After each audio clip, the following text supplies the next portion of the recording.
طرح سے ایک انفرادیت بھی ہوتی ہے، اور جہاں تھوڑا سے جمہوریت بھی پائی جاتی ہے کسی حد تک، اور یا جمہوریت کی کوئی روایت رہی ہوتی ہے، چاہے ابھی جمہوریت نہ بھی ہو. جیسے میلان کنڈیرا کے زمانے میں تو بہت آمریت وہاں پر آ گئی تھی، اور اسی آمریت سے وہ بھاگ کر فرانس چلا گیا تھا.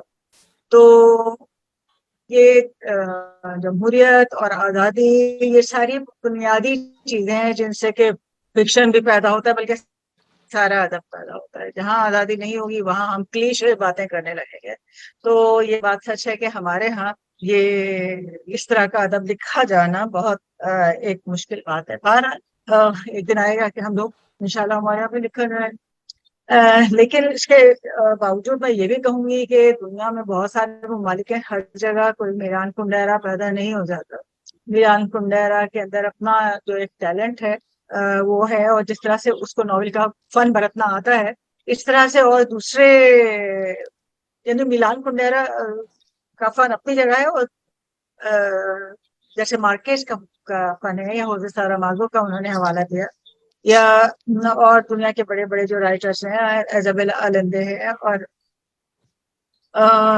ہاروکی موراکامی ہے، اور اورہان پامک ہے. یہ سب ایک مختلف انداز میں چیزیں لکھتے ہیں. میلان کنڈیرا ایک بہت ہی منفرد قسم کا، مشکل بھی میں کہوں گی، جیسے کہ مسعود قمر صاحب نے کہا ہے، اس کے ساتھ ساتھ منفرد بھی بہت ہے.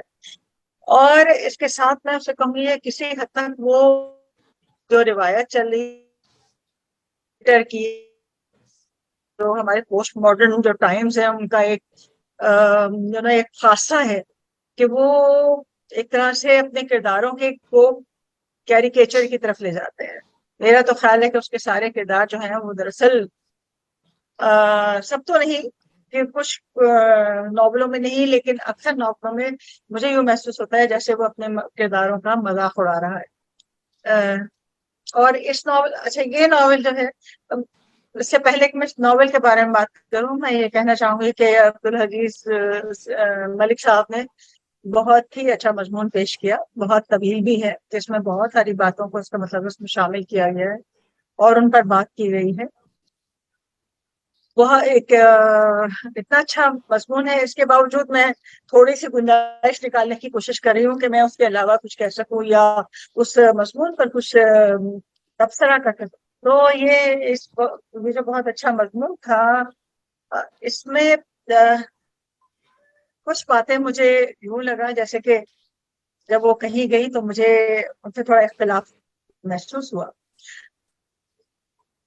بنیادی طور پر یہ کتاب جو ہے، میرا خیال ہے، میں جہاں تک میرے ریڈنگ کا میلان کنڈیرا کی ریڈنگ ہے، جو اس کی پہلی کتاب تھی، اس کے بعد لائف از ایلسویئر، پھر life book of laughter and forgetting, laughable loves, اور اس کے بعد وہ فرانس چلا گیا، اور فرانس میں انبیریبل لائفنس آف بینگ، اور پھر سلونیس، امورٹیلٹی، سلونیس، اگنورینس، اور پھر آئیڈینٹی شاید پہلے لکھی تھی، اگنورینس بات کی تھی. تو یہ ساری اس کی پوری کتابیں، تقریباً میں نے یہ ساری کتابیں، اس کے ناولس تو تقریباً سب پڑھے ہیں. تو اس کے ناولوں میں یہ تقریباً ساری کہانیاں مجھے یاد ہے. بہت پہلے سے پڑھے، بہت پہلے پڑھے، جب پبلش ہوتے تھے اور پاکستان آ جاتے تھے تو ہم اس کو پڑھ لیتے، کیونکہ میلان کنڈیرا مجھے تو بہت ہی زیادہ پسند تھا. اس کی رائٹنگس اور اس کی ہر چیز ہی پسند آتی تھی، چاہے وہ کتنی طویل کتاب ہو یا مختصر کتاب ہو. اب اگنورینس اس کی بہت ہی مختصر کتاب ہے. یہ کتاب میں کہوں گی کہ شاید اس کی مختصر ترین کتاب ہے. اس کے بعد فیسٹیول آف انسگنیفیکینس ایک اور بھی لکھی ہے، لیکن یہ کہ یہ بہت مختصر کتاب ہے. اور یہ کتاب وہ کتاب ہے جس کو میں بھول گئی، جو مجھے یاد نہیں رہی. اور اس کی وجہ شاید یہ ہے کہ میرے خیال میں یہ اس کی سب سے کمزور کتاب ہے، سب سے خراب کتاب اس کو مجھے یوں لگتی ہے. اور وہ مجھے اس کی کتاب خراب کیوں لگی ہے، سوری آپ پہچان کے بارے میں کہہ رہے ہیں یہ بات؟ جی میں پہچان کے بارے میں کہہ رہی ہوں. آئیڈینٹی اردو میں تو میں نے نہیں پڑھی یہ کتاب. اب جب تم نے مجھ سے کہا کہ یہ میں صدارت کروں یہاں پر، تو میں نے پھر اس کو دوبارہ پڑھا، کیونکہ مجھے یہ بالکل یاد نہیں تھی کہ اس میں کیا تھا.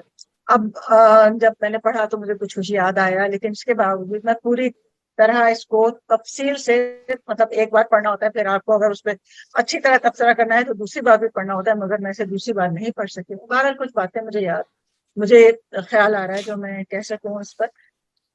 تو یہ جو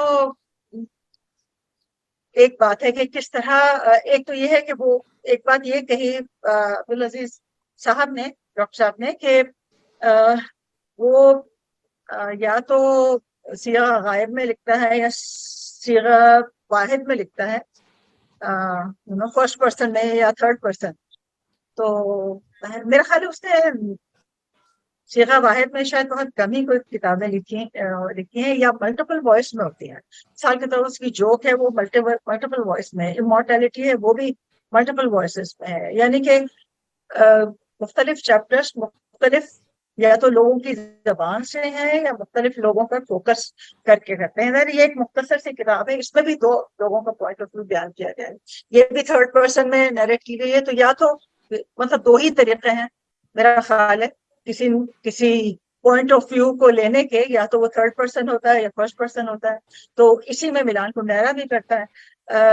تو یہ تھرڈ پرسن میں لکھی گئی کتاب ہے، ہم دیکھتے ہیں. لیکن اس میں بھی کہیں پر اس کا تذکرہ آتا ہے، مطلب فوکس جو ہے کبھی شونتال پہ ہوتا ہے اور کبھی جامارٹ پر رہتا ہے. دونوں پر ہے، زیادہ تر وہ شونتال پہ ہے، لیکن ہمیں دونوں کے اندر کیا ہو رہا ہے اس کا پتہ چلتا ہے کہ کیا ان کے اوپر ہو رہا ہے. تو اب یہاں پہ کوشچن ہے، مطلب ایک طرح سے میں اس کو کہوں گی کہ وہ ایک مذاق پہ اڑا رہا ہے اپنے کرداروں کا، کہ وہ ان کے اندر جس طرح سے وہ کانٹرڈکشن دکھاتا ہے. ایک طرف یہ مطلب یہ شونتال جو ہے یہ کیا چاہتی ہے، مطلب ایک طرف وہ یہ چاہتی ہے کہ اس بات کا افسوس شاید اس کو ہے، یا اس نے بہت ہی سرسری طور پر یہ بات کر دی ہے کہ لوگ مجھے اڑ کر نہیں دیکھتے، اب مرد مجھے نہیں دیکھتے. یعنی وہ میل کیس جس کی اس کو اپنے ہونے کا احساس دلاتی، اپنے وجود اس کو افرم کرتی تھی، وہ میل گیز اب اس کے پاس نہیں ہے. یعنی اس کی عمر اس حد کو پہنچ گئی ہے کہ وہ اسے لوگ نہ دیکھیں.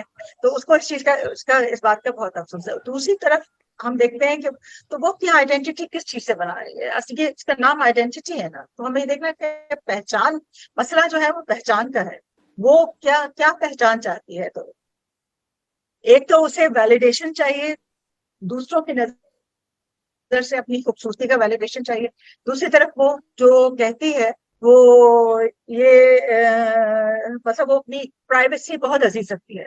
یعنی جب اسے وہ لیٹر ملنے لگتے ہیں تو وہ پریشان ہو جاتی ہے، وہ سمجھتی ہے کہ اس کے اوپر اسپائنگ ہو رہی ہے. حالانکہ اس کے شوہر نے تو اس کو خوش کرنے کے لیے وہ لیٹر لکھنا شروع کیے تھے. اور جب وہ اسے بتاتے نہیں کہ اسے یہ خطوط موصول ہو رہے ہیں، کیونکہ وہ تو سوچ رہا تھا کہ اسے فوراً بتائے گی کہ کوئی اس کا سیکرٹ ایڈمائرر ہے. اور تو وہ دونوں دراصل ایک طرح کے کانفلکٹ میں آ جاتے ہیں. دونوں کا رشتہ جو ہے وہ بکھرنے لگتا ہے، ٹوٹنے لگتا ہے، ایک طرح سے ہم کہیں گے کہ یہاں پر. تو یہ ایک مطلب، اور یہ سارے اس رشتے کے ٹوٹنے کی، جس میں وہ یہ چاہتی ہے کہ اس کی پرائیویسی میں کوئی انٹروڈ نہ کرے، کوئی انٹروڈرز نہ ہو. تو اس کی جو پرانی سسٹر ان لو ہے، ایکس سسٹر ان لو نند جو ہے اس کی، وہ آ جاتی ہے. اس نے اپنے بچوں کو لے کر، اس کے بچے اس کی وارڈروب کھول دیتے ہیں، اس کے چیزوں کو گرا دیتے ہیں.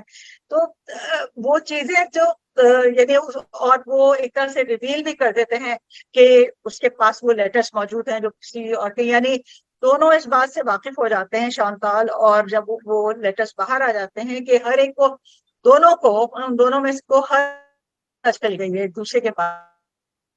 یہ جو ان کا سیکرٹ تھا، جسے وہ سیکرٹ سمجھ رہے تھے، جو دراصل سیکرٹ نہیں تھا، کیونکہ وہ ہینڈ رائٹنگ والے کے پاس بھی جا کر پوچھ آئی تھی کہ یہ کس کے لکھے ہوئے ہیں یہ خطوط. جب اسے شک ہوتا ہے کہ یہ خطوط اس کا شوہر ہی لکھ رہا ہے، پہلے تو اس کو شک ہوتا ہے کہ وہ ویٹر لکھ رہا ہے، پھر اسے شک ہوتا ہے کہ وہ بیگر لکھ رہا ہے، پھر اس کو بالآخر یہ شک ہوتا ہے کہ اس کا شوہر ہی دراصل لکھ رہا ہے. تو وہ خود ہی اپنے شک کا ازالہ کرا رہی تھی. اسے یہ بھی پتا ہوتا ہے کہ وہ ان خطوں کو دیکھ رہا ہے. وہ خط جو ہے وہاں پر وہ جہاں رکھتی تھی، جہاں اس نے وارڈروب میں، وہاں اسے لگتا تھا کہ سب چیزیں وہ تو وہ ایسی چھوڑ گئی تھی، مطلب سیٹ نہیں کیا تھا اس نے. جب وہ آتی ہے تو وہ سیٹ اس کو ملتی ہیں تو اسے پتہ چل جاتا ہے کہ کسی نے اس کے وارڈروب میں وارڈروب کو چھوا ہے، کسی نے اسے کھولا ہے. تو یہ جو چیز ہے نا، یہ intrusion intrusion of the other, intrusion of the outsider, وہ اس کو بالکل پسند نہیں کرتی. اس کی طلاق کیوں ہوتی ہے, طلاق کیوں لیتی ہے اپنے, جب اس کا بچہ مر جاتا ہے تو وہ ایک طرح سے موت کو بھی اس نے کس طرح سے دیکھا ہے, موت کا بھی مذاق اڑایا ہے کنڈیرا نے. وہ موت کو وہ اپنے بچے کی قبر پہ جا کے اس کا شکریہ ادا کرتی ہے کہ وہ مر گیا, کیونکہ اس کے مرنے سے اس کو ایک آزادی مل گئی ہے. تو وہ اس آزادی کو بھی ایک سیلیبریٹ کر رہی ہے کہ ایک میرا خیال ہے کنڈیرا کی یہ خاص خصوصیت ہے. جیسے میں کوئی اچھا یا برا نہیں کہتی, لیکن وہ بچوں کو بالکل پسند نہیں کرتا, اور فادر ہوڈ اس کو نہیں کرتا, اسی لیے اس نے وہ ڈیڈیز کا تذکرہ کیا ہے یہاں پر. اچھا, یہ بات جو انہوں نے کہی, ڈاکٹر صاحب نے جو بات کہی, اس میں یہ بات ہے کہ مطلب انہوں نے یہ کہا کہ وہ باپ اور ڈیڈی کا فرق دیکھتی ہے. اچھا, یہ بات میں نے نہیں محسوس کی تھی اس میں, شاید یہ صحیح کہہ رہا ہوں, لیکن مجھے یوں لگتا سارے باپوں کا باپ بنے بھی باپ کی طرح بیویوں ان کی بات کر رہا ہے کہ یہ لوگ فادرز کی طرح بنے ہوئے ہیں. تو ایک طرح سے اچھا, اس کو وہ دوسرا بچہ پیدا کرنے سے انکار کر دیتی ہے. کیوں؟ کیونکہ وہ اپنے پاسٹ سے جڑے رہنا چاہتی ہے, اور پاسٹ کیا ہے, پاسٹ اس کا بچہ ہے جو مر گیا ہے, تو وہ اس کو بھلانا نہیں چاہتی. لوگ کہتے ہیں تم ایک اور بچہ کر لو, پھر تم مطلب اسے بھول جاؤ گی, تمہاری تکلیف کم ہو جائے گی. لیکن یہ تکلیف جو ہے اس کو بہت عزیز ہے, بہت اسے پسند ہے, وہ اسی تکلیف میں رہنا چاہتی ہے, وہ نہیں چاہتی کہ وہ ماضی کو بھول جائے. تو وہ ایک طرح سے جو حال کی ہمارے اوپر ایک ڈومینیشن ہوتی ہے نا, وہ حال کی ڈومینیشن کو, حال کا جو غلبہ ہوتا ہے اس کو وہ پسند نہیں, وہ اس کو نہ وہ پسند کرتی ہے, کنڈیرا پسند کرتا ہے. کنڈیرا ہمیشہ ماضی, وقت ایک بہت بڑا مسئلہ ہے اس کی ساری کتابوں میں, اور آئیڈینٹی ظاہر ہے وقت سے بنتی ہے. تو پھر وہ جب اس کی جو سسٹر ان لا اس کی آ کر اس کے گھر پہ حملہ کر دیتی ہے ایک طرح سے, تو وہ اس گھر میں جس کی مالک وہ خود ہے, تو اس کو بہت ہی اس بات کا پر غصہ آتا ہے, بہت زیادہ غصہ آتا ہے, حتیٰ کہ وہ جو سیب جو بچہ اٹھا لیتا ہے وہ اس پر بھی ناراض ہوتی ہے, یا تمہیں کسی نے دیا ہے یہ سیب جو تم اٹھا رہے, تم نے کیسے اٹھایا, رکھو اس کو اور جاؤ نکلو یہاں سے. تو اس کو ان کو سب کو نکال دیتی ہے وہ اپنے گھر سے, بہت ہی روڈلی نکال دیتی ہے, اور وہ بہت حیران ہوتی ہے کہ یہ ہم سے اس طرح کیوں بہیو کر رہی ہے. تو یہاں پر ہم دیکھتے ہیں کہ اس کی آئیڈینٹی کا کانفلکٹ کیا ہے. وہ یہ بات اس بات پر بہت افسوس کرتی ہے کہ اس نے اتنا زیادہ وقت ان لوگوں کے ساتھ گزارا. اس کو اپنی غلطی کا احساس ہوتا ہے کہ اصل میں اس نے اپنی آئیڈینٹی کو مسخ کر دیا تھا جب وہ ان کے ساتھ رہ رہی. تو اس کی شناخت جو تھی کھو گئی تھی, وہ اس شناخت کو وہ دوبارہ اس نے حاصل کیا ہے بڑی مشکل سے. تو ایک طرف وہ اس شناخت کو بھی رکھنا چاہتی ہے جس میں وہ چاہتی ہے کہ کسی کا انٹروژن نہ ہو, اور دوسری طرف اس کو اپنے بوڑھے ہونے کا خوف بھی ہو رہا ہے کہ اب مرد اس کی طرف توجہ کیوں نہیں دے رہے. تو ایک طرح سے وہ خود بہت زیادہ کانٹرڈکشن کا شکار ہے اپنی شناخت کے بارے میں بھی, یہ بھی ہے. تو ایک یہ بات, عورتوں کو ویسے بھی کنڈیرا تھوڑا سا اینٹی ویمن بھی ہے, مطلب اس کے باوجود کہ ہم اسے بہت پسند کرتے ہیں, لیکن ہم اس بات سے انکار نہیں کر سکتے, وہ ہر جگہ عورتوں کے کرداروں کو تھوڑا مطلب ان کی بے عزتی کرتا ہے. تو یہاں پر بھی وہ عورت کو دکھا رہا ہے کہ جیسے اس کو کچھ سمجھ نہیں کہ مطلب وہ میل گیز کے پیچھے کیوں پڑی ہوئی ہے, کیوں وہ چاہتی ہے کہ میلز کی گیز اس کے اوپر ہو. تو یہ ایک اس کا ہے. تو جس وجہ سے میں اس کو یہ مجھے یاد نہیں رہا یہ چیزیں, تو یہاں تک تو بہت اچھا ہے جب تک وہ یہاں پہ رہتی ہے. اچھا, اسی موقع پر یہ ظاہر ہو جاتا ہے کہ اس کے شوہر اور اس کے درمیان یہ خطوط کا تبادلہ ہوا, اور وہ اس پہ ناراض ہے, جبکہ مطلب وہ تو اسے خوش کرنے کی کوشش کر رہا ہے, لیکن وہ بھی ناراض ہے کیونکہ اس نے اسے ان خطوں کے بارے میں بتایا نہیں. اب ان کے درمیان ایک کانفلکٹ ہے, اور وہ آخری خط اس کو لکھ کر وہ لندن جا رہا ہوتا ہے. وہ کہتا ہے میں لندن جاؤں گا, تو اسی لیے وہ باہر نکلتی ہے, وہ باہر نکلتی ہے اور وہ کہتی ہے میں لندن جا رہی ہوں. اور اس کے بعد دونوں اس کانفلکٹ میں رہتے ہیں کہ لندن جائیں یا نہ جائیں, کیونکہ پہلے وہ جانے لگتی ہے, پھر سوچتی ہے کہ نہیں جائے, اس کے ساتھ اس کے پیچھے جانا چاہیے یا نہیں جانا چاہیے. دونوں یہ بہت بڑی ڈبیٹ کرتے ہیں. ڈبیٹ کرنے کے بعد بالآخر وہ دونوں ہی شاید لندن پہنچ جاتے ہیں. لیکن مطلب